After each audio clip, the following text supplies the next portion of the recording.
So today I'm going to talk to you about how to install my new shower head. I know right now it looks a little ugly, but it gets ugly before it gets pretty.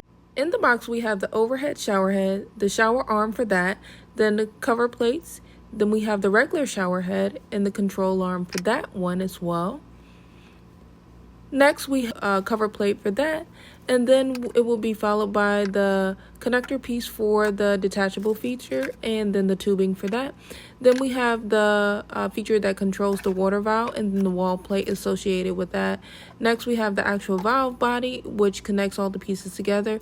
Then we have some levels and some accessories that helps with the install. So the first step is prepping the space. So you'll see in the next couple clips that I'm going to go over and prep the space so that we're ready to have everything in place to install the shower head. First, you want to remove the old piping so that you can install new piping. It's important to pay attention to the local pipe installation standards because you want to make sure that you're using the appropriate piping for your area. We decided to go with PEX, and then along with using that PEX, you have to have some sharp pipe connectors, so that's what's used here to connect them to the hot and cold water lines.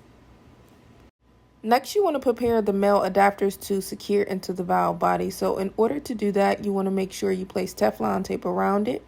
Then you want to put it into the slot, and then you will tighten it. So the Teflon tape helps you ensure that there is no leakage around. So you just want to tighten that up using a set of pliers. Tighten it up until it's nice and snug. And then the next step would be actually positioning that and securing it on the wall.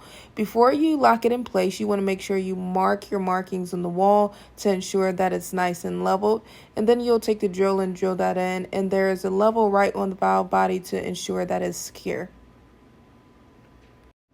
Since we are using PEX piping, we want to get some pinch rings to secure the PEX piping to the actual valve body, and you'll be using some crimpers to actually do that. The biggest thing is you just want to make sure that the pinch rings are 1/8 of an inch away from the end of the PEX piping, and then you can secure that to the male adapter.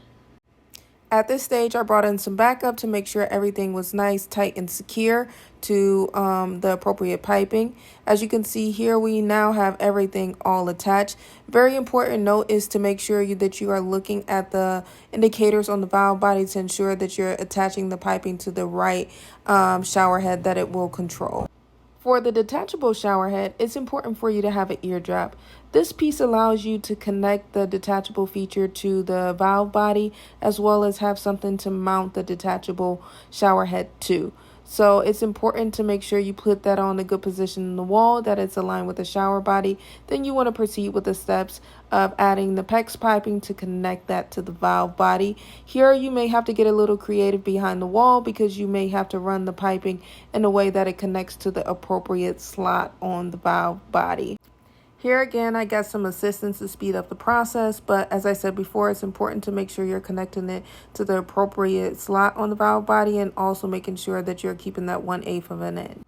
In order to install the overhead shower head, we needed wood to mount it to, so we attached that. Then we fed the PEX piping through and proceeded to install the necessary shower heads to the associated control arm. So the last step in the process is making sure that you have no leakage before you replace the drywall. This would involve turning on each component of the shower head and making sure that you see no water leaking from where the connection of the shower arm is to the shower head, as well as the connection of the shower arm to the wall. This ensures you won't have any water damage to your drywall. Now that we have the drywall all installed, we finished the installation process, everything is all secured. I want to show you how it actually works and how the three features work together. So now we're going to turn on the water here, and then you just press the button of the one that you want to utilize. So first we want to use the overhead shower feature. As you can see, that's coming down here. So next I'm going to activate the regular shower. As you can see, that's going, so you can run them both at the same time. You even can run the third one at the same time as these two shower heads here, which is really nice, and it offers a lot of versatility. So here, you see I'm going to activate the detachable shower head. I'm going to take that one out before I activate it. But here you can see it coming down and it's flowing, the water is flowing just with the same, the other two. And then also this detachable feature has a sprayer option that can be utilized. and you can spray that and use it as you wish. And now it's like I want to turn some of them off, so I'll begin. I turned off the detachable feature. I'll put that back here. And then next, I'm going to turn off the regular shower head. As you can see, that one goes off. And then lastly, we're going to turn off the one up top. All of them are off, and we're going to turn off the water.